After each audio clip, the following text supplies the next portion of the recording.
गुरु विष्णु गुरुदेवो महेश्वरः गुरु साक्षात् परब्रह्म तस्मै श्री गुरवे नमः। वक्रतुंड महाकायं सूर्यकोटि समप्रभं निर्विघ्नं कुरु मे देव सर्वकार्येषु सर्वदा। सर्वमंगलमांगल्ये शिवे सर्वार्थ साधके शरण्ये त्र्यंबके देवी नारायणी नमोस्तुते। मंगलम कौसलेन्द्राय महनीय गुणात्मने चक्रवर्ती तनुजाय सार्वभौमाय मंगलम। सभादेवताभ्यो नमः। రామాయణంలో కిష్కింధకాండ దగ్గరికి వచ్చాము. వదిన గారి గురించి వెతుకుదామని లక్ష్మణస్వామి అన్నగారైన రామచంద్రమూర్తితో అంటున్నారు. బాధపడకండి అన్నయ్య, ప్రకృతి మొత్తాన్ని లయం చేస్తాన్న రామచంద్రమూర్తితో ధైర్యం తెచ్చుకొని వదిన గారిని వెతుకుదామని చెప్పారు.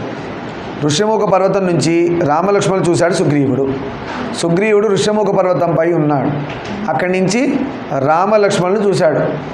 ఎందుకు సుగ్రీవుడు ఋష్యముఖ పర్వతం ఉన్నాడు? ఇక్కడ ఏ ఋషి గురించి మాట్లాడాలి మనం? ఋష్యశృంగుడు ఉన్నాడు కదా మహర్షి, ఆయన ఆశ్రమం అది ఋష్యముఖ పర్వతము. చూసుకోండి, అర్థమైందా? అయితే వాలి అక్కడికి రాడు. ఎందుకు రాడు అంటే వాలి ఒకసారి దుందుబి ఓకేనా రాక్షసుడిని వధించాక ఆయన శక్తి ప్రదర్శన చేస్తాడు. చెప్పుకున్నాం కదా, వాలికో లక్షణం ఉంది. పొద్దున్న లేవగానే మనలాగా బ్రష్ టూత్ పేస్ట్ అన్నీ చేసుకున్నాక స్నానం చేశాక మనం నీటికి గుడికి వెళ్ళే వాళ్ళు, మంచి పిల్లలు గుడికి వెళ్ళి స్కూల్కి వెళ్తారు. అలా వెళ్ళిన వాళ్ళు పంచోళ్ళు కాదని చెప్పలేము. సిన్సియర్గా ఉన్నవాళ్ళు ఆఫీస్కి వెళ్తారు. పాపం జనరల్గా అయితే వెళ్ళాలని చెప్పాలా, గుడికి వెళ్ళే చేయండి అన్ని పనులను చెప్పాలి. ఇంట్లోనే మందిరాలు ఉన్నవాళ్ళు, పూజా మందిరాలు ఉన్నవాళ్ళు ఇంట్లో దండం పెట్టుకొని ఆఫీస్కి వెళ్ళినా కూడా గుడికి వెళ్ళినట్టే ఇలా వెళ్తారు. వాడికో లక్షణం ఉంది. పొద్దున్న లేవగానే పాలు తాగేసి వ్యాయామం అని చేసుకొని ఎవడో ఒకటి యుద్ధానికి రా అంటాడంట. ఆయనకు ఆ లక్షణం అది. పొద్దునే పిలుస్తాడు ఎవడో ఒకటి యుద్ధానికి. వాడిని ఓడించాలి. ఓడించి శక్తి ప్రదర్శన అనమాట. అంటే ఆయన శక్తి మీద ఆయనకు అంత అహంకారం వచ్చేసింది. అందుకే కదా ఎక్కడెక్కడ అహంకారం వస్తే దేవుడు అక్కడక్కడ తుంచేస్తుంటాడు. వాలిని అందుకే తుంచాల్సి వచ్చింది. ఇలాంటి వాలి దుందుబిని చంపాక ఆయన కాళ్ళు పట్టుకొని గిరా గిరా గిరా గిరా తిప్పి ఇసిరేశాడు. చంపేసి వదిలేస్తే అయిపోయేది. చచ్చిన శవాన్ని ఇంత ఇసిరేస్తే ఏం లాభం? ఎప్పుడైనా గుర్తుపెట్టుకోండి, పగలు ప్రేమలు ప్రాణం ఉన్నంత వరకే కదా. పగలు ప్రేమలు ఎప్పటివరకు ఉంటాయి? వాడు బ్రతుకున్నంత సేపే. చచ్చిపోయిన శవం మీద కూడా సినిమాలో చూపిస్తుంటాడు. చచ్చిపోయిన శవాన్ని ఇంకా అప్పొడిచి చేసినట్టు, లేదా కొట్టినట్టు, తిట్టినట్టు. అందుకే పోయిన వాళ్ళని తిట్టద్దురా అంటారు. పోయినవాడు అయిపోయింది, బ్రహ్మలోకంలో కలిసిపోయాడు, అనంతలోకాల్లో కలిసిపోయాడు వాడు. ఇంకా వాడికి మన శరీరంతోనో లేదంటే వాడి శరీరంతో మనకు సంబంధం లేదు, కట్ అయిపోయింది ఇక. అదే కదా సంవత్సరీకాలు తద్దినాలు పెట్టి ఏమంటున్నారు, ఇంకా మీకు ఈ శరీరానికి మీ శరీరానికి మా శరీరానికి బంధం కట్ అయిపోయింది. అందుకనే శ్మశానంలో పోయి కాల్ చేశాక తిరిగి వెనక చూడకుండా వస్తారు. వెనక తిరిగి చూస్తే ఆత్మ వీళ్ళతో పాటు వస్తుంది ఇంటికి. చచ్చిపోయిన వాడు ఆత్మ అంటే బంధం ఏర్పడుతుంది. వాడు ఇంట్లోనే ఉంటుంటాడు. వాడు ఇంట్లో ఉండి ఉట్టుకుంటాడా? ఏదో ఒకటి చేస్తుంటాడు. అవి దయ్యాలు భూతాలుగా సినిమా వాళ్ళు తీసి ఇంకోలా భయపెడుతున్నాడు. అలా దయ్యాలు భూతాలు ఏం చేయవు. కాకపోతే వాడు అసంతృప్తిగా ఉంటే పితృదేవతలు అంటారు. పితృదేవతలు అసంతృప్తిగా ఉంటే అంటే ఇది ఎక్కడ ఉంటాయంటే పితృదేవతలు అని చెప్పకూడదు. పితృలోకానికి వెళ్ళకుండా భూమి తిరిగే ఆత్మలు చాలా ఉంటాయి. కోరికలు తీరని ఆత్మలు ఉంటాయి కదా, సడన్గా చచ్చిపోతాయి, అపమృత్యు వస్తుంది. చెప్పకుండా వచ్చే అంటే యాక్సిడెంట్లలో చచ్చిపోయినవి ఇవన్నీ ఉంటాయి కదా. ఇవన్నీ సడన్ డెత్స్ అన్నీ కూడా వాటికి ఎటెళ్ళాలో తెలియక ఆత్మలు భూమి మీద తిరుగుతుంటాయి. వాటి వల్ల భూమి మీద ఉన్న మనందరికి ఇబ్బందులు ఉంటాయి, ఖచ్చితంగా ఉంటాయి. కోల్డ్, ఫీవరు, ఏవేవో అనుకోకుండా దెబ్బలు, ఏదో విధంగా ప్రవర్తించడం, ఇవన్నీ ఎక్కడి నుంచి వస్తున్నాయి. ఇలాంటిది ఉంది, కాన్సెప్ట్ ఉంది. అది గరుడ పురాణం బాగా చెప్తుంది బాగా. అయితే ఈ పితృలోకం వెళ్తే వాళ్ళు పితృదేవతలు అంటారు. ఇలాంటి వాళ్ళని కూడా కొంతమంది గురువులు నాకు పేరెందుకు కానీ అలాంటి గురువులు ఇలా పితృలోకం చేరకుండా ఉన్న ఆత్మల్ని పట్టుకొని వాటికి కావాల్సిన ఏవైతే కార్యక్రమాలు ఉంటాయో, గోదానము లేదంటే సువర్ణదానము, బంగారం దానము, వాళ్ళ పిల్లలు చేయని కర్మలు అవన్నీ ఉంటాయి కదా, సంవత్సరికాలు, తద్దినాలు, పిండం పెట్టడం, అవన్నీ పిండీకరణం అన్నీ ఉంటాయి. అవన్నీ చేసి ఆ ఆత్మలు ఎంతో సంతోషపడి గురువుగారికి బ్లెస్సింగ్స్ ఇచ్చేసి, చాలా సంతోషం నాయన నీ వల్ల మాకు పుణ్యలోకాలు వెళ్తున్నాం అని చెప్పి ఆత్మలు గురువుగారికి బ్లెస్సింగ్ ఇచ్చి శుభం చెప్పి వెళ్ళిపోతుంటాయి పితృలోకానికి. అర్థమైందా? బడికి చచ్చిన వాళ్ళు సడన్ డెత్స్ అన్నీ అవే. భూతాత్మలు ప్రేతాత్మలు అన్నారు కదా. ఇది ఎక్కడుందంటే విష్ణు సహస్రనామంలో భూతాత్మ ప్రేతాత్మచ అని ఉంది, విష్ణు సహస్రనామంలో కూడా. అవన్నీ అట్లే అవుతున్నాయి. అందుకే ఒక మనిషి జీవితం ప్రశాంతంగా పోవాలంటారు. అనాయాసేన మరణం వినా దైన్యేన జీవనం. చాలా ఈజీగా ప్రాణం పోవాలని కోరుకోవాలంట దేవుణ్ణి. అలానే ఒకటి దగ్గర చేయి చాచి అడుక్కోకుండా ఉండే లైఫ్ ఈ స్వామి అని చెప్పాలి. ఒక్కొక్కసారి పరిస్థితుల ప్రభావం వల్ల మనకు అలాంటి సిచ్యువేషన్స్ వస్తాయి. జీవితంలో కష్టపడే సిచ్యువేషన్స్, ఒకరిని అడుక్కునే సిచ్యువేషన్స్ వస్తాయి. వచ్చినప్పుడు దాన్ని బ్యాలెన్స్ చేసుకోండి. ఎలా బ్యాలెన్స్ చేయాలి, ఇది ఎంతవరకు న్యాయం, నేను అడిగి తీసుకొని చేయడం వల్ల గొప్ప దేవుడి పుణ్యకార్యం అవుతుందా అన్నప్పుడు రామదాసు అడిగి తీసుకొని గుడి కట్టాడు భద్రాచలం. ఆయన సొంతం కోసం కట్టుకున్నాడా? కానీ ఏమైంది, తానిషా ప్రభు నువ్వు సొంతంగా వాడుకున్నావు అని చెప్పేసి జైల్లో పెట్టాడు. ఆయనకి ఎందుకు వచ్చింది అలాంటి ఆలోచన? నాకు చెప్పకుండా కట్టావు నువ్వు అని. నిజంగా రామదాసు ప్రభువుకు చెప్పాలా, ధర్మం ప్రకారం తానిషాకి చెప్పాలా. ఆయన కబురు పంపించాడు, రామదాసు కబురు పంపించాడు, కడుతున్నానండి ఇలా ధనాగారంలో డబ్బు కలెక్ట్ చేసి, రాజ్యంలో భిక్షాటం చేసి డబ్బు కలెక్ట్ చేసి గుడి కడుతున్నాను పంపించాడు. మధ్యలో ఉన్నవాళ్ళు రాజుకు చెప్పకుండా రామదాసుని శిక్షించాలనే ఉద్దేశంతో ఏవో ఉంటాయి కదా ఈగోయిస్ట్ ఫెయిలోస్. మంచి వాళ్ళని ఎప్పుడు ఇబ్బంది పెట్టేవాళ్ళు ఎప్పుడు వాళ్ళ చుట్టే ఉంటారు. మంచి వాళ్ళ చుట్టూ వాళ్ళని ఇబ్బంది పెట్టేవాళ్ళు ఉంటారు. విచిత్రం. గురువు ఉన్నాడు అనుకోండి, గురువుని కాపాడే శిష్యులు చుట్టూ ఉండాలి. కానీ గురువు చుట్టూ ఎలా ఉంటారంటే గురువుని ఇబ్బంది పెట్టేవాళ్ళే ఉంటారు. గురువు చెప్తాడు నీ వల్ల నాకు ప్రాబ్లం అని చెప్పడు, ఓర్చుకుంటాడు పాపం. గురువు ఓర్చుకుంటాడు. అలా రామదాసు విషయంలో అలా అయింది. చెప్పకుండా నువ్వు కట్టావని చెప్పేసి జైల్లో పెట్టి కొరడా దెబ్బలు కొట్టి మన గోల్కొండ వెళ్తే తెలుస్తుంది. ఎంతమంది వెళ్ళారు గోల్కొండ? రామదాసు చెరసాలు చూసారా? కిందికి వెళ్ళారా? ఎంత చీకటిగా ఉంటుంది లోపల. ఆయన చేయితో చెక్కిన గోడ మీద రాముడి విగ్రహం చూసావా? లోపలికి వెళ్ళంగానే ఇప్పటికి కూడా ఆ ఘోష ఉన్నట్టుగా అనిపిస్తుంది. లోపలికి వెళ్తే ఆ రామదాసు పడ్డ బాధ ఉంటుంది చూసారా రాముల వారి కోసం. ఆ లోపల ఆ సూంసాము ఆ చెమ్మగా నిజంగా రామదాసు స్టోరీ రామాయణము ఈ రామభక్తుడు కనుక అక్కడికి వెళ్తే కొద్దిసేపు అలా ఏదో లోకల్లోకి వెళ్ళిపోతాడు వాడు. ఆ గోల్కొండ లోపల జైల్లోకి వెళ్తే చెరసాల్లోకి ఆ పైనుంచి ఆ జాలి దాని నుంచి పడేస్తారు కదా, ఎంతో రుచిరా శ్రీరామ్ అని మనం పాడతాడు చూసారా. ఉప్పు అన్నీ వేసిస్తే ఆయనకు ఉప్పులా లేదు, తీయగా పెట్టినట్టున్నాయి హాయిగా నోటికి.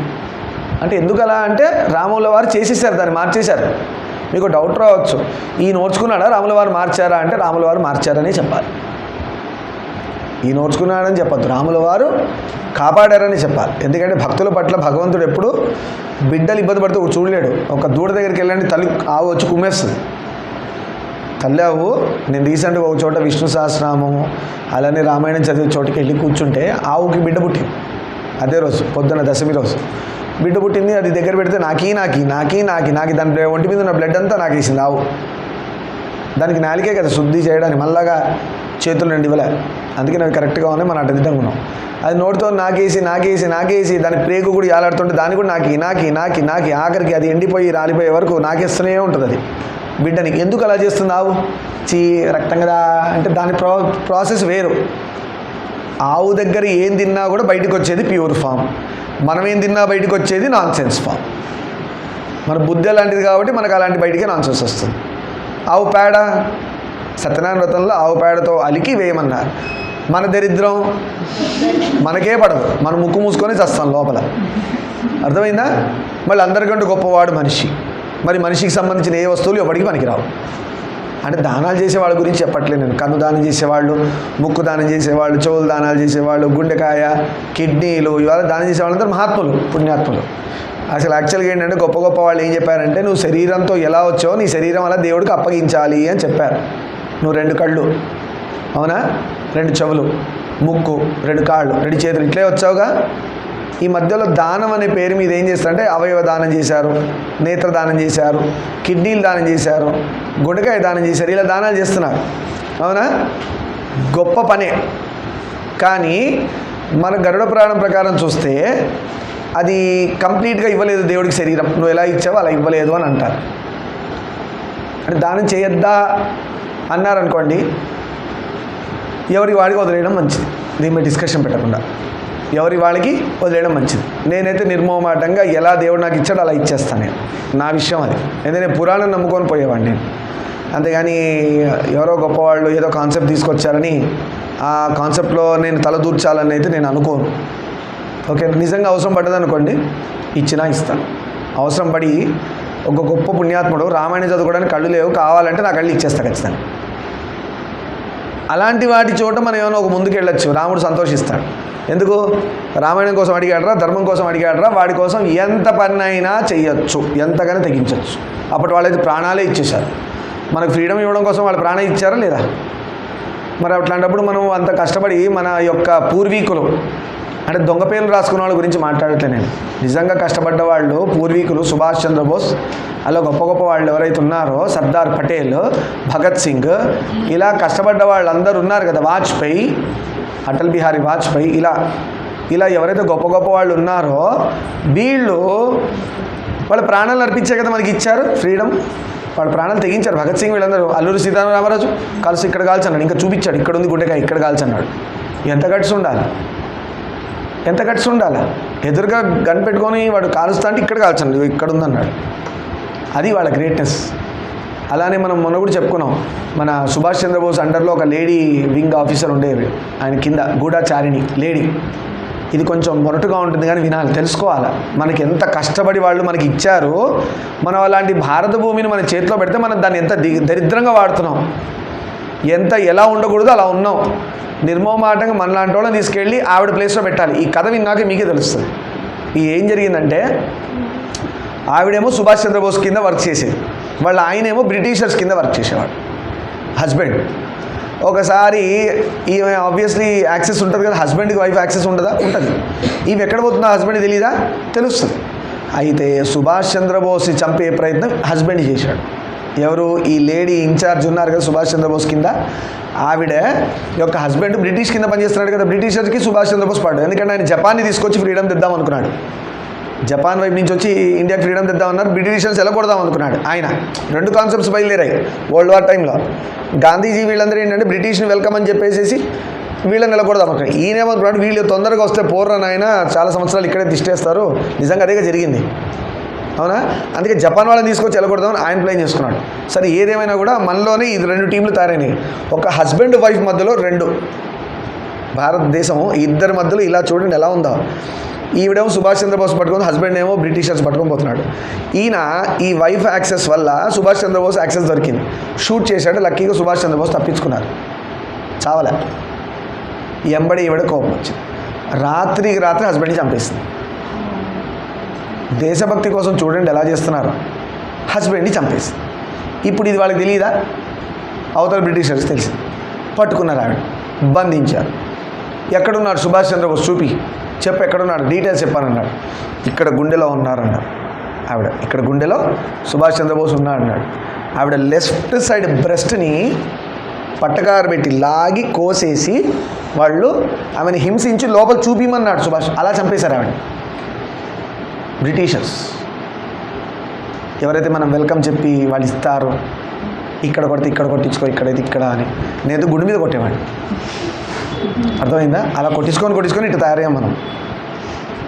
రాంగ్ కదా, అలా చేశారు.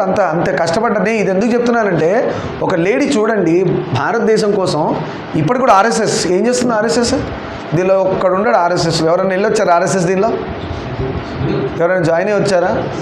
కనీసం చూసి వచ్చారా? చూసారు. ఆర్ఎస్ఎస్ జాయిన్ అవ్వాలా?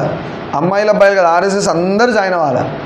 ఆర్ఎస్ఎస్ ఏదో హిందూకో లేదంటే ముస్లింకో క్రిస్టియన్కో సర్దార్జీకో కాదు, భారత భూమిలో పుట్టిన వాళ్ళకి, భారతదేశాన్ని కాపాడుకోవడం కోసం తయారైన సంస్థ. అడ్మిషన్ తీసుకోవాలి. దానిలో ఏం నేర్పిస్తారు? డిసిప్లిన్ నేర్పిస్తారు. అర్థమైందా? హై డిసిప్లిన్ నేర్పిస్తారు. నేనైతే ఎంకరేజ్ చేస్తాను, వెళ్ళండి నాన్న జాయిన్ అవ్వండి అని చెప్తా. అలా వాళ్ళంతా కష్టపడి మనకి ఇస్తే మనం ఏం చేస్తున్నాం? పనికిరాని అలవాటు చేసుకొని మందు షాపుల ముందు గంటలు, గుట్కాల షాపుల ముందు గంటలు, సిగరెట్ షాపుల ముందు గంటలు, బండు కొనుక్కొని బుర్రని తిరగను, మొబైల్ కొనుక్కొని దిక్కుమాలి గేమ్లు ఆడను. ఇందుకోసం పాపం వాళ్ళందరూ కష్టపడి, వాళ్ళు సుభాష్ చంద్రబోస్ ఇక్కడ ఉన్నాడు ఒకటి చచ్చిపోయి, గాంధీజీ కష్టపడి సత్యాగ్రహాలు అవన్నీ చేసి ఆయన చచ్చిపోయి, వాజ్పేయి ఏమో పాకిస్తాన్ ఎక్కడ అటాక్ చేస్తుంది దాన్ని కొట్టి పాకిస్తాన్ని ఎక్కడ పెట్టాలో అక్కడ పెట్టాడు అటల్ బిహారీ వాజ్పేయి. మోడీ ఎప్పటి నుంచో రాని రామరాజ్యం తెచ్చిపెట్టాడు మన కోసం, అవునా? రాముడు పుట్టిన ప్లేసు, మన దగ్గర పుట్టిన ప్లేసు మనం తెచ్చుకోవడానికి మన చేతకాల. దానికోసం ఎన్నో ఆబ్లిగేషన్స్. వచ్చాడు హనుమంతుల వారు, ఒక్కసారి ఊడ్చిపెట్టేశాడు మొత్తం. బ్రహ్మచర్యం. అందుకే అంటారు మోడీ అంటే హనుమంతుల వారే అంటారు చాలామంది. బ్రహ్మచర్య దీక్షలో ఉన్నాడు. వాళ్ళు తలుచుకున్న సంకల్పాలు ఏమైనా అవి తీరాల్సిందే. వాళ్ళలో ఆ శక్తి ఉంటుంది బ్రహ్మచర్య దీక్షలో. అర్థమైందా? అలాగా మనకు రామరాజ్యం వచ్చింది. వచ్చిన వాళ్ళు ఎలా ఉన్నారు? పోనీ ప్రజలు రాముడు, ఇప్పుడు రామరాజ్యం అంటే రాముడు విగ్రహం లేదు అయోధ్యలో, రాముడు ఉన్నాడు అనే ఫీలింగ్ ఉంటే మనం ఇట్లా ఉండము ఇంత దరిద్రంగా. రామ విగ్రహం లేదు అక్కడ, రాముడు ఉన్నాడు. ఏ రాముడు ఉన్నాడు? పెళ్ళైన రాముడు లేడు, పెళ్లి కాని రాముడు ఉన్నాడు అయోధ్యలో, తెలుసా? పక్కన సీతా లక్ష్మణులు ఉన్నారా? ఒక్కడే బాణం పట్టుకొని ఇలా ఉన్నాడు మంచిగా. ఎందుకున్నాడు? తప్పు చేస్తే బాణం వదులుతాను ఆయన అంటున్నాడు నిర్మమాటంగా. అంటే అధర్మం ఉండకూడదు. అయోధ్యలో రాముడి పెట్టుకొని మనం ఇంకా కూడా ధర్మాన్ని నమ్మి రాముడిని నమ్ముకునే వాళ్ళం ఇలా ఉంటామా? ఎంత ధర్మంగా ఉండాలా అని ఒకసారి ఆలోచించి. విగ్రహం అనుకున్నారంటే మూర్ఖులం. రాముడు ఉన్నాడు అనుకుంటే మాత్రం ఒళ్ళు దగ్గర పెట్టుకొని ప్రయత్నిస్తాం. దేనికి ప్రయత్నిస్తాం? మన భారతదేశాన్ని మనం కాపాడుకోవాలా, మన సనాతన ధర్మాన్ని మనం కాపాడే ప్రయత్నం చేయాలి. సనాతన ధర్మం కాపాడడం ఎవరి వల్ల కాదు, ఎందుకంటే అదొక పెద్ద ధర్మము. ఇంకోటి ప్రయత్నం చేయొచ్చు. ధర్మో రక్షతి రక్షిత. ధర్మాన్ని నువ్వు రక్షించడం కాదు, ధర్మంగా నువ్వు ఉంటుంటే ఆటోమేటిక్గా కాపాడబడ్డట్టే. ఇప్పుడు బొట్టు పెట్టుకోవాలని చెప్పాము, అదొక ధర్మం. మన ఉన్న ధర్మాలు బొట్టు పెట్టుకోవడం ఒక ధర్మం. బొట్టే పెట్టుకోలేదనుకో ఎలా కాపాడబడింది చెప్పండి ధర్మం? అసలు అలాంటిది ఉందని తెలుస్తుందా? నువ్వు బొట్టు పెట్టుకున్నావు, వాడు అడుగుతాడు ఎందుకురా నువ్వు బొట్టు పెట్టుకున్నావు అంటాడు. బొట్టు ఎందుకు పెట్టుకున్నా? నేను పునర్జన్మ సిద్ధాంతాన్ని నమ్ముతాను అంటారు. పునర్జన్మ అంటే మనిషి చనిపోయాక మళ్ళీ పుడతాడు అనేది. అర్థమైందా? పునర్జన్మ అంటే మళ్ళీ పుట్టడం చచ్చిపోయాక. వాడు మనిషిగా పుడతాడా, బల్లిగా పుడతాడా, కోడిగానా, పందిగానా, కుక్క ఎలా పుడతాడో మనకు తెలియదు, వాడు చేసుకున్న పాపం బట్టి. మళ్ళీ మనిషిగా తెలియదు. బొట్టు పెట్టుకుంటే అర్థం ఏంటంటే పునర్జన్మ సిద్ధాంతం, దాన్ని నమ్మాను అంటే సనాతన ధర్మాన్ని నమ్మిన వాడిని నేను అని చెప్పడానికి సింబాలిక్గా బొట్టు పెడతాం. అలానే మనకున్న చక్రాలు ఉన్నాయి, అవునా? ఆజ్ఞా చక్రం ఉంటుంది కనుబొమ్మల మధ్యలో. అక్కడ ప్రెస్ చేసి పెట్టినందువల్ల జ్ఞాపక శక్తి పెరుగుతుంది. అందుకనే వెస్టర్నైజ్డ్ వాళ్ళు రావడమే ఫస్ట్ ఆ కాన్సెప్ట్ మీద కొట్టారు. బొట్టు ఎందుకు ఉండాలి అని చెప్పారు. మన వాళ్ళు బుద్ధి లేని వెధవలు బొట్టు పెట్టుకోవటానికి టిక్లీలు పెడుతున్నారు. ఇంకా వాళ్ళు చేసింది అంతా ఇంత డ్యామేజ్ కాదు. వెస్టర్నైజ్డ్ కల్చర్ వాళ్ళు చేసింది యోగా తీసేశారు, దిక్కుమాల చెయ్యి ఇవ్వడం పెట్టారు, డ్రిల్ అంట. ఇట్లా ట్రాఫిక్ పోలీస్ లాగా చౌరస్తాలో నుంచొని చూపించినట్టు. ఇంకా నయం, ట్రాఫిక్ పోలీస్కి ధన్యవాదాలు, ఎందుకంటే ఆయన వల్ల ఎవడో గుద్దుకొని సాగకుండా ఉన్నారు. ఈ చేతులు ఊపి చేతులు జాయింట్ ఊడిపోయి పడిపోవాల్సిందే రేపొద్దున, అవునా కదా? ఇలా అంటారు. హాయిగా సూర్య నమస్కారాలు, యోగా ఇవి మనవి. ఇవి పక్కన పెట్టి చేతులు పైకెత్తరా కిందికి ఎత్తరా, 1 2 ఇట్లా కొట్టుకో. ముందు కొట్టుంటే వాడు చెంప పగలు కొడతాడు, వెనకోటి నీ గూప పగలు కొడతాడు. ఇట్లా సరిపోయింది. ఇదేం దరిద్రం? ఈ దరిద్రం ఏంది? ఇది వెస్టర్నైజ్డ్, దీని జోలికి పోకూడదు. సూర్య నమస్కారాలు ఒక్కొక్క దానికి ఉంది. అరే కుక్కలు చేస్తాయి అబ్బా, మనుషులు చేయట్లేదు. కుక్కలు ఎప్పుడైనా చూసాయా పీటీ చేయడం? పీటీ దానికి ఒక పేరు పీటీ. కుక్క కూడా కాలెత్తి 1 2 3 4 5 6 ఇలా చేయడం చూసారా? కానీ నేను ఒక మాట చెప్తాను, మీరు అవునవును అంటారు. కుక్క పొద్దున్నే లేవగానే మీరు అబ్జర్వ్ చేయండి, దాని కాళ్ళు ముందు పెట్టి ముందుకి ఇలా స్ట్రెచ్ అవుతుంది. అబ్జర్వ్ చేయండి, కావాలంటే దానికి చేతనైనంత సూర్య నమస్కారం అది చేస్తుంది. మీరు అబ్జర్వ్ చేయండి, ఏ కుక్క అయినా ఇట్లా పెట్టి కాళ్ళు వెనక పెట్టి మొత్తం స్ట్రెచ్ చేస్తుంది పాపం. అది ఇట్లా, అది ఎప్పుడు మళ్ళీ చేయదు, పొద్దున మాత్రమే చేస్తుంది. మధ్యాహ్నం పూట, సాయంత్రం పూట మళ్ళాగా ఇట్లా 1 2 3 4 5 6 7 అంటాడు, అబా అంటాడు, పడతాడు, అలానే ఉండిపోతుంది. ఈ నరం పట్టేసింది, పట్టి వేయి, నడుంకో పట్టి వేయి, ఇక్కడ పట్టి వేయి, గుడ్డకో పట్టి వేయి, పట్టీల డాక్టర్లా తయారవుతారు వాళ్ళు. అందుకనే వెస్టర్నైజ్ నమ్మద్దు నాన్న. బొట్టు పెట్టుకోవాలా, మన సనాతన ధర్మానికి చెందిన వాళ్ళము. అందుకే నేను ఈ మధ్య రూల్ ఎలా పెట్టుకున్నాను, ఇప్పుడు యువన్ బొట్టు పెట్టుకోమని చెప్పాలి మనం. ఇప్పుడు పెట్టుకో. బొట్టు లేని వాళ్ళు మొహం నాకు చూపియొద్దని చెప్పేస్తున్నా స్ట్రిక్ట్గా. ఒకప్పుడు అంటే నాన్న బొట్టు పెట్టుకోరా అని వెయిట్ చేసేవాడిని. బొట్టు లేక బయటికి బొట్టు పెట్టుకోరా అని చెప్పాల్సి వస్తుంది. నాకు కూడా ఏజ్ అయిపోతుంది కదా, కొంచెం సీరియస్గానే అందరూ చేస్తే బాగుండని కోరిక.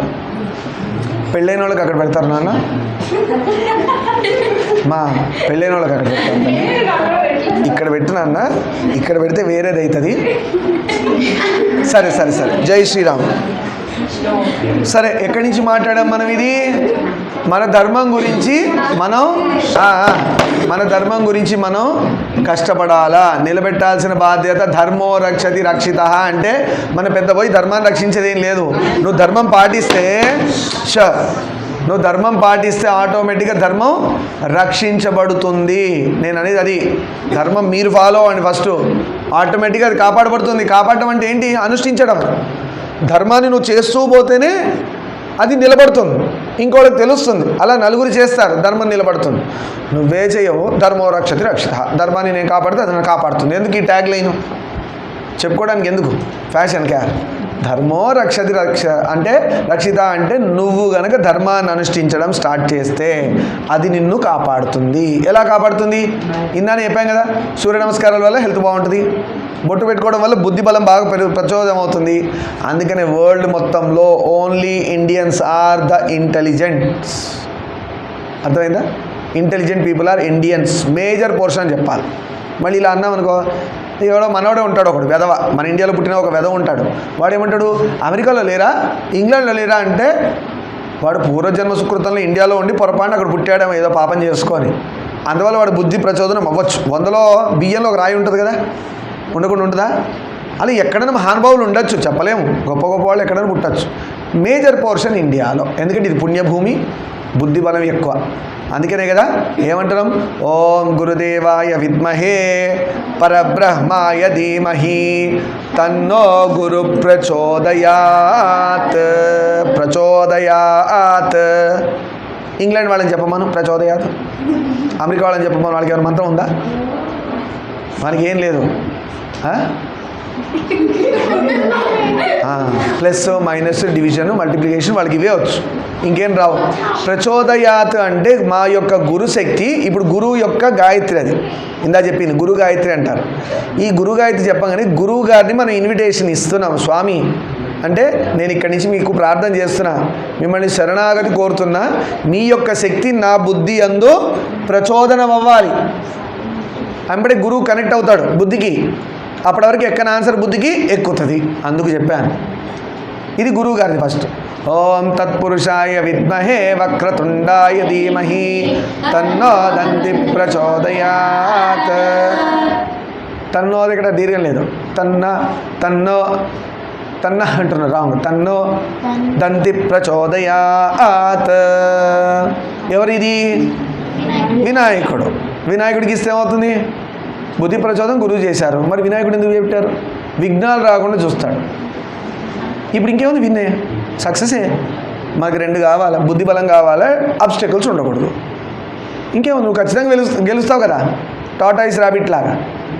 టాటాయిస్కి ఏమైనా అబ్స్టెకల్స్ ఉన్నాయా? లేవు. ర్యాబిట్కి ఏంటి అబ్స్టెకల్? దాని లేజినెస్సే. ఏముందిలే, అది వచ్చేటప్పుడు పడుకొని లేస్తాను పోయి, ఆ నెగ్లిజెన్సే దాన్ని ముంచింది. సరే, అలా గుర్తుపెట్టుకోండి. వృషభోగ పర్వతం నుంచి రామలక్ష్మణ అలా వాలి ఆ దొందుబిని చంపినప్పుడు ఇలా గిరా గిరా గిరా తిప్పి ఇసిరేశాడు. ఇప్పుడు ఏమైంది? ఆ చచ్చిన వాడికి దెబ్బలు కొట్టుంటారు కదా, కుస్తీ పోటీలు గుద్దుకున్నారు కదా, గుండెల్లోంచి రక్తం కారిపోయి వాడు కుస్తీ పోటీలు అట్టుండే, ఒళ్ళంతా రక్తం ముద్దల్లా తయారేవి, నోళ్ళల్లోంచి కళ్ళల్లోంచి చెవుల్లోంచి రక్తం చిందుతుంది బయటికి. వాడు కొట్టుకునే దెబ్బలు అలా ఉంటాయి మల్లయోధులు. ఇప్పుడు కాదు నాన్న, ఇప్పుడు ఏదో చెమచక్కలు అన్నట్టు ఉంటుంది, ఇప్పుడు అనట్లే. అప్పుడు కొట్టుకుంటే పిడికిలి దెబ్బలు, వాళ్ళ స్ట్రెంత్ అలా ఉండేది. ఇట్లా దమ్మని పడ్డదంటే నవరంధ్రాల్లోంచి రక్తం బయటకు వస్తుంది. అలాంటి దెబ్బలు వాలి అందులో కొట్టాడు. ఆయన శరీరంలోంచి చిందిన రక్తం ఇలా పట్టి తిప్పాడా, ఆ నోట్లో కళ్ళల్లోంచి చెవుల్లోంచి ఉన్న రక్తం అంతా ఇలా తిరిగి ఆ ఋషి యొక్క ఆశ్రమం మీద అంతా పడ్డది. ఎవరు?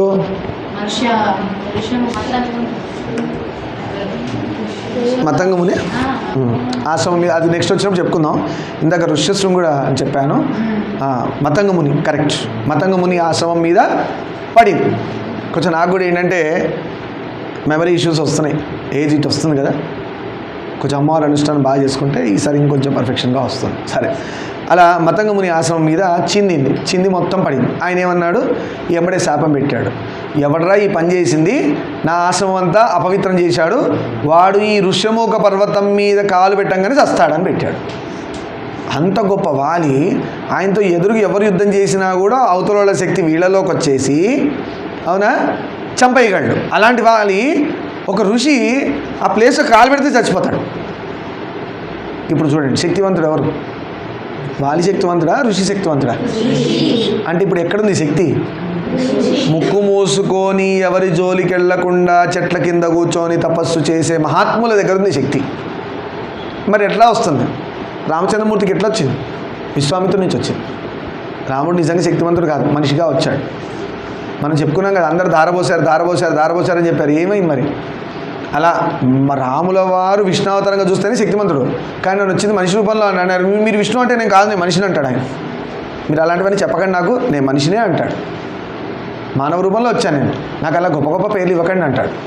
అలా వశిష్ఠుడు, అలానే విశ్వామిత్రుడు తపస్సు చేసి అస్త్రాలని విశ్వామిత్రుడే కదా పాపం ఇచ్చింది, పట్టుకెళ్ళాడు కదా ఫస్ట్. ఎప్పుడు తాటక వధ, మారీచు సుబావుని చంపి మారీచుని బాణం వేసి కొట్టాడు శబ్దవేది, అవునా కదా? ఇవన్నీ విషయాలు అక్కడికి వెళ్ళాం. సరే, అలా ఆ యొక్క రాక్షసుని ఆ ఋషి శాపం వల్ల వాలి ఋషిముఖ పర్వతం రాడు. అందుకే సుగ్రీవుడు అక్కడున్నాడు. ఎందుకు సుగ్రీవుడు అక్కడున్నాడు అంటే దాని తర్వాత ఇంకో రాక్షసుడు ఎవరున్నారు? వాడు ఇంకో దుందుబి రాక్షసు కాకుండా ఇంకోటి ఉన్నాడు రాక్షసు. ఎవడు వాడు? మాయావి రాక్షసుడు ఉన్నాడు. వాడు ఒకసారి వాలి దగ్గరికి వచ్చి, వాలికి అలవాటు ఉంది కదా, పొద్దుందా యుద్ధం చేసుకుందాం అంటాడు కదా. వీడు వెళ్ళి చేశాడు, వాలిని కదా ఇచ్చాడు, దా యుద్ధం చేసుకుందాం అన్నాడు. వీడోడు నాకే ఇస్తున్నాడు ఆప్షన్ యుద్ధం చేయమని. సరే వీడి సంగతి ఏదో చూస్తారు, తమ్ముడు నువ్వు ఇక్కడే ఉండరా, ఇవి రాజ్యం చూసుకుంటుండు, నేను వాడి సంగతి చూసి వస్తా అని చెప్పాడు. వెళ్ళి వాలి యుద్ధం చేశాడు, బాగా కొట్టాడు మాయావిని, తన్నులు తిన్నాడు, పారిపోయినాడు కూడా మళ్ళీ వచ్చాడు. ఇదేని మళ్ళీ పిలుస్తున్నాడు అని చెప్పి మళ్ళీ వెళ్ళాడు, యుద్ధం చేసుకున్నాడు. ఇప్పుడు తమ్ముడికి ఏం చెప్పాడు? నాయన వాడికి చంపి వస్తాను, నువ్వు అప్పటివరకు జాగ్రత్త చూసుకో అన్నాడు. తమ్ముడికి భయం ఏంటంటే అన్నకి ఏమవుతుందో. సుగ్రీవుడు పాప నిజమైన ప్రేమే అన్న పట్ల, వాలిదే తప్పు, అందుకే రాముడు చంపాడు. సుగ్రీవుడు నిజమైన ప్రేమతో ఏమన్నాడు? అన్న వద్దొద్దు, నువ్వు ఒక్కడి వెళ్ళక నేను వస్తా అన్నాడు. వాలి ముందు పరిగెత్తాడు, వాలి రోషం కదా, మాయని చంపడానికి ముందు పరిగెత్తాడు. ఎంబడి వెనకాల సుగ్రీవుడు అన్నకేమవుతుందని భయానికి అన్నరక్షగా ఈయన పరిగెత్తాడు. ఇద్దరు పరిగెత్తాడు. రాక్షసుడు పరిగెత్తి కొండ బిలంలోకి దూరాడు. భూగృహం అన్నారు, భూమి లోపల సొరంగాలు తవ్వుకొని ఉంటారు లోపల మనుషులు, దానిలో దూరాడు రాక్షసుడు.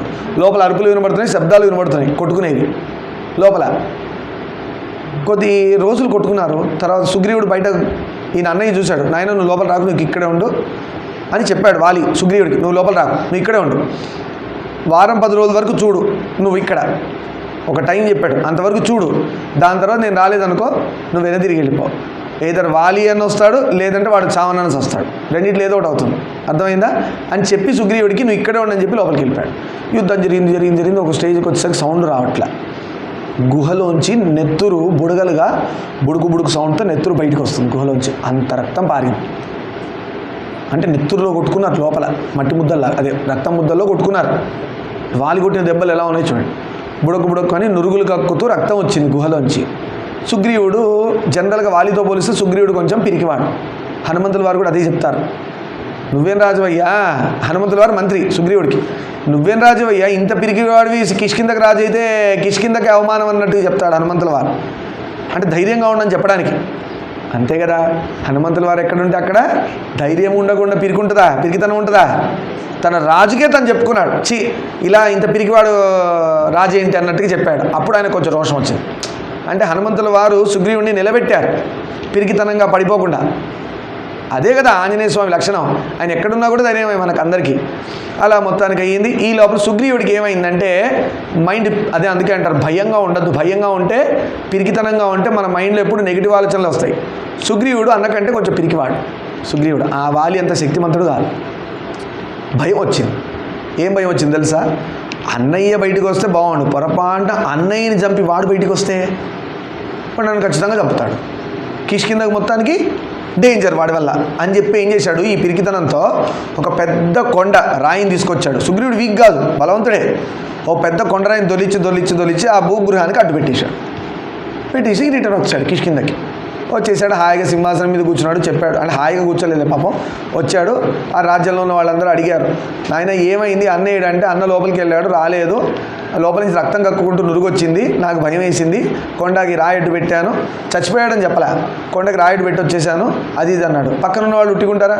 సింహాసనం అలా ఉట్టిగా ఉంటే శత్రురాజులకి చులకన అవుతుందని చెప్పి నువ్వు రాజవు అని సుగ్రీవుని రాజుని చేశారు. ఎవరు? పక్కనున్న మంత్రులు, పురోహితులు. ఈయన నేను రాజు అవుతానని అనలే. కొన్ని రోజులు అయ్యాక వాలి వచ్చాడు, వాలి తిరిగి వచ్చాడు. ఇక్కడ ఒక పాయింట్ చెప్తా. వాలి ఎంత శక్తిమంతుడు అని చెప్పుకున్నాం మనం, చాలా గొప్ప శక్తిమంతుడు. కొండరాయి పెడితే ఇలా తోసి రాలేడు. సరే, వాలి వచ్చినా కొండరాయి తోసేసి వచ్చాడు, తమ్ముడే కాబట్టి నో ప్రాబ్లం. వాలిని చంపినవాడు ఎలా ఉంటాడు? ఆబ్వియస్ ఇంకా శక్తిమంతుడే కదా. మరి కొండరాయిని వాడు తోయలేడా అంటే ఇక్కడ ఎక్కడ ఆలోచన తప్పు వచ్చింది? సుగ్రీవుడు ఆలోచనలో తప్పు ఉంది, పిరికితనం వల్ల. ఆయన ఏమనుకున్నాడు, కొండరాయి అడ్డు పెడితే రాళ్ళే అనుకున్నాడు. వాలిని చంపినాడు కొండరాయి అడ్డ ఉఫ్ అంటాడు వాడు. నిజంగానే వాడిని చంపొస్తే నో ప్రాబ్లం, నువ్వు కొండరాయి ఎందుకు అడ్డు పెట్టావు అసలు? ఫస్ట్ లాజిక్ పోయింది. అందుకంటారు పిరికితనంగా ఉంటే లాజికల్ సెన్స్ పోతుంది, పిరికిగా ఉండద్దు. అందుకే ధైర్యంగా ఉండాలి. భయం వేస్తే హనుమాన్ చాలీసా చదవాలి, ఆ ధైర్యం ఇస్తుంది హనుమాన్ చాలీసా. అప్పుడు డెసిషన్ పర్ఫెక్ట్గా వస్తుంది. ఈ పిరికోళ్ళు తీసుకునే డెసిషన్లన్నీ ఫ్లాపే. అందుకని సలహాలు ఎవరిని అడగండి, వాడి పిరికోళ్ళు ఎక్కువ ఉన్నారు. హనుమాన్ చాలీసా చేసేవాడిని నిత్యం హనుమాన్ చాలీసా చేస్తారు చూసారా, వాళ్ళ దగ్గర పోయి అడగండి, డెసిషన్ పర్ఫెక్ట్గా ఇస్తారు. అలా మొత్తానికి ఆ ఋష్యమూక పర్వతం హిస్టరీ అలా తయారైంది. అక్కడ పోయి దాక్కుంటున్నాడు. ఈ శాపం ఉంది కదా, అందుకనే దాన్ని కాలు పెడితే వాలి చస్తాడు. అందుకే అన్నయ్య రాడు కాబట్టి ప్రపంచంలో సుగ్రీవుడు ఎక్క దాక్కున్నా కూడా వాలి చంపగలడు. కానీ ఋష్యమూక పర్వతం మీద వస్తే వాలి చస్తాడు. ఆయనకు ఉండాల్సిన అదే అంటారు, భగవంతుడు కాపాడాలనుకుంటే ఎట్లన్నా కాపాడతాడు. సుగ్రీవుడి కోసం ఋష్యమూక పర్వతం ఒక స్టోరీ క్రియేట్ చేసి ఆయన అక్కడ ఉంచాడా లేదా? అంత గొప్ప వాలి ఏం చేస్తాడు ఇప్పుడు? ప్రపంచంలో ఎవరైనా చంపగలడు ఆయన, అంత శక్తిమంతుడు.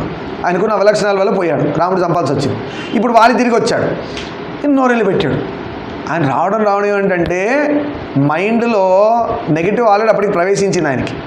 ఆయన అన్నాడు, ఏరా నీకు రాజ్యం కావాల్సి వచ్చిందా? అన్ను ఉండగానే నా రాజ్యం తీసుకొని నువ్వు సుఖంగా ఉంటున్నావా అని సుగ్రీవుడు మాట్లాడే ఛాన్స్ ఇవ్వలే. గదబెట్టి కొట్టి తరిమేసి తన భార్యని, అంటే తమ్ముడి భార్యని తీసి తన దగ్గర రాణిలాగా పెట్టుకున్నాడు. అంటే భార్యని లాగి పెట్టుకున్నాడు, సుగ్రీవుడిని ఎలా కొట్టాడు. ఈ లక్షణం రామాయణంలో ఇంకెవడుకుంది? సేమ్ లక్షణం రావణాసురుడు. రాముడి దగ్గర ఉన్న భార్యని అంటే సీతమ్మని వాడు తెచ్చుకున్నాడుగా, పరస్త్రీని. ఇద్దరు ఎలాంటి మిస్టేక్స్ చేశారు? పరస్త్రీ అపహరణ, అవునా కదా? రావణాసురుడు సీతమ్మని పట్టుకెళ్ళాడు, వాలి సుగ్రీవుడి భార్యను పట్టుకొచ్చాడు.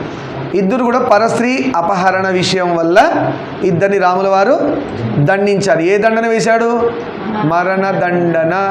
మామూలుగా రాముల వారు ఛాన్స్ ఇస్తారు, ఫస్ట్ టైం, సెకండ్ టైం మార్రా, థర్డ్ టైం మారవా, ఫోర్త్ టైం లేపేసాయి, మళ్ళీ జన్మ వస్తుంది, అప్పుడు చూసుకుందాంలే. అట్లీస్ట్ రామస్పర్శతోని వాడికి మోక్షం వస్తుంది. లేదంటే బుద్ధి మారి మోక్షమే అనుకోండి, రాముడి చేతిలో తెచ్చినాడు, మళ్ళీ ఇంకో జన్మ అయింది. కానీ అలా మనం పోకూడదు, ఆ రూట్లో మనం పోకూడదు. అలా అక్కడ సుగ్రీవుడి వృత్తాంతం. ఆ ఋష్యమూక పర్వతం దగ్గరకు వచ్చాం. గుడ్డెలు రాయి పడ్డట్టు అయింది. ఆ ఇద్దరు వీరులు తన అన్నయ్య వాలి పంపగా వచ్చారేమో అని భయంతో పడిపోతున్నాడు. సుగ్రీవుడు ఏమైందంటే అప్పటికి భయం ఉంది, అన్నది వాలి భయం ఉంది. ఎందుకంటే ఎలా కొట్టేశాడుగా. ఇప్పుడు వీళ్ళిద్దరు మునికుమారులు వస్తున్నారు. ఎవరు? రాముడు, లక్ష్మణుడు. కొండ మించి చూశాడు, అమ్మో మా అన్నయ్య పంపించాడేమో, ఎందుకంటే అన్నయ్య ఇక్కడ వస్తే చస్తాడు కాబట్టి ఆయన రాకుండా ఇద్దరిని పంపించి నన్ను చంపిద్దాం అనుకుంటున్నాడేమో. చూడు, ప్రాణభయం వల్ల ఎంత పిరికిగా తయారాడు సుగ్రీవుడు. ఏమంటే హనుమంతుల వారికి చెప్పాడు, ఆయన పో వెళ్ళి వాళ్ళు ఎవరో కనుక్కోనరా, నా కోసం వచ్చారా, అసలు ఏంటి కనుక్కో అని సుగ్రీవుడు హనుమంతుల వారిని పంపించాడు. హనుమంతుల వారు ఎలా వెళ్ళారు? హనుమంతుల వారి రూపంలో పోలే, సన్యాస రూపంలో పోయారు. ఎందుకు? నేను హనుమంతుల వారిని ఇలా పోతాను అని పోలే ఆయన కూడా ఎందుకు పోయాడు? సన్యాసి రూపం. ఎందుకు సన్యాసి రూపం? సన్యాసిని ఎవరన్నా నమ్ముతారు. ప్రపంచంలో ఈరోజు కూడా సన్యాసి రూపానికి అంత వాల్యూ ఉంది. తండ్రి అంటే ఎవరు? సన్యాసి. తల్లి సన్యాసి. అక్కడ మన గురువు సన్యాసి. అక్కడ మనకు రక్షణ. అక్కడ ఎవ్వరు మనల్ని ఏం చేయలేరు. అంతకంటే ప్లెజెంట్ ప్లేస్ ఇంకోటి లేదు. అందుకు సన్యాసి రూపంలో వెళ్ళారు. ధనుర్బాణాలు ధరించిన వాళ్ళు ఎవరో మారువేషంలో వెళ్ళి కనుక్కోమని ఆంజనేయుడు ఆదేశించారు. చూడండి, సుగ్రీవాజ్ఞ. సుగ్రీవుడు ఏమన్నాడు? మారువేషంలో వెళ్ళి కనుక్కోమన్నాడు. ఆంజనేయ స్వామి చలు అలా అండు. గురువాజ్ఞ మళ్ళీ ప్రభువాజ్ఞ రాజు చెప్పాడు కదా, చేస్తాడు. హనుమంతుల వారు ఏమంటే మారువేషం సన్యాసిగా వెళ్ళి కనుక్కునే ప్రయత్నం చేశాడు. ఇక్కడ శుభం పలుకుదాం. సర్వం శ్రీ ఉమామహేశ్వర పాదారవిందార్పణమస్తు. లోకాన్ సమస్తాన్ సుఖినో భవంతు. శాంతి శాంతి శాంతి.